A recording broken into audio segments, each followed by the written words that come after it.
directeur de la clientèle d'affaires de Senelec ma teewal fii directrice principale commerciale nga xam ne dafa tukki donc ñi ngi rafetlu li jot a am tey ci Senelec maanaam dañoo recevoir fi benn délégation boo xam ne madame Oumy Ndour moo ko jiite xam naa ne yéen ñëpp dégg ngeen affaire pétition boobu ñu doon wax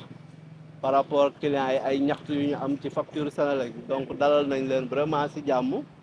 waxtaan nañoo ak ñoom te yaakaar nañ ni ci biir waxtaan bi aussi ku ci nekk leeral nga li ngay reprocher Senelec maanaam ñaxtu bi nga am envers Senelec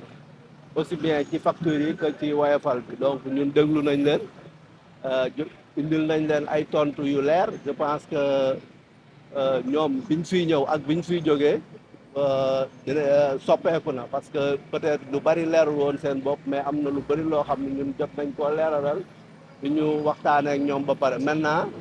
xam nga affaire facture aussi ku ci ne ak sa cas donc li ñu retenir mooy ñoom ku ci nekk cas bi nga xam ne am nga ko muy loo xam ni da nga koy ñaxtu dañ laa conseillé nga dem ci agence bi nga xam ni ci nga dépendre parce que xam nga ñu agence yi bés bu nekk loolu mooy suñu liggéey maanaam client lépp luñ ko jox ci fourni ci service boo xamee bu fekkee dafa am lu mu ciy ñaxtu day ñëw wax li nga xam ni moom la d'accord wala li nga xam ni kontaanul ñun tamit ñu leeralal ko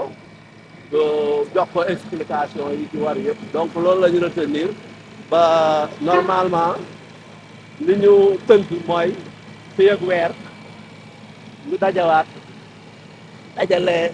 ñaxtu yuñ jot yëpp ci agence yi ak traitement yi nga xam ne maanaam tontu yi nga xam ne indi nañ ko ci bu ko defee ñu def le point incha allah loolu la ñu retenir maanaam loolu daal mooy ci gàttal li nga xam ni xew na fii tey ci suba fii ci direction de la Senelec